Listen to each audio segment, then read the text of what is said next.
For the smallest newborns, those first few moments of life aren't about gentle coos or sleepy cuddles. Instead, it's the hum of machines and a desperate fight for the most basic thing imaginable, the next breath. We're going to step inside the incredible world of neonatal care and explore that fight for the very first breath. But before we get into any of the numbers, you've got to remember this. We're not just talking about data points. We're talking about impossibly small babies, with hands so tiny they can barely wrap around your finger. Each one is a little person at the center of an intense, personal struggle for life. And the scale of this challenge, it's just staggering. Every single year around the world, an estimated 15 million babies are born preterm. And what's wild is that number is actually going up. And the reality of that number is heartbreaking. Out of those 15 million, complications from being born too soon lead to the deaths of 1 million children every year. And this is the statistic that really stops you in your tracks. Premature birth isn't just one of the causes of childhood mortality. It is the leading cause of death for kids under 5. It's a genuine global health crisis.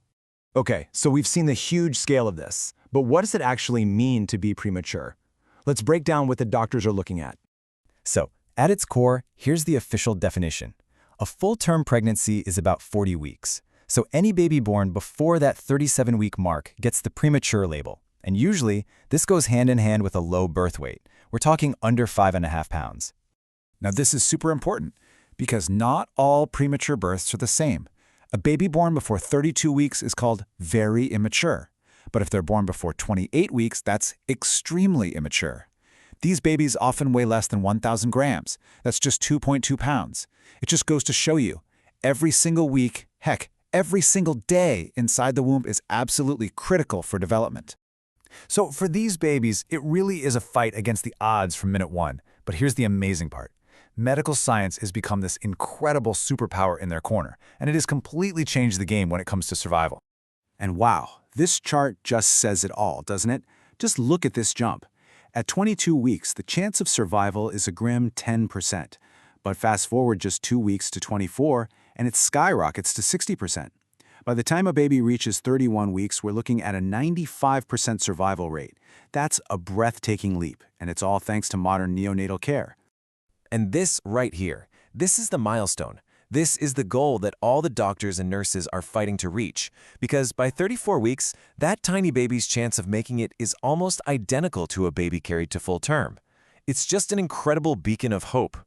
All right, so let's step inside the specialized world, where all these miracles happen, the Neonatal Intensive Care Unit, better known as the NICU.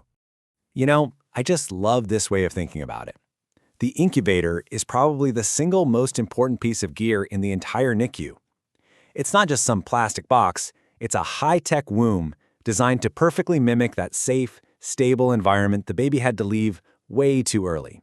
And here you can see a couple of different models. They might look a little different on the outside, but their mission is exactly the same. Give that baby a perfectly heated, humidified, and protected space so it can focus all of its energy on the only job it has, to grow. The second a premature baby arrives in the NICU, it's like a perfectly choreographed dance. Step 1, they go straight into that incubator.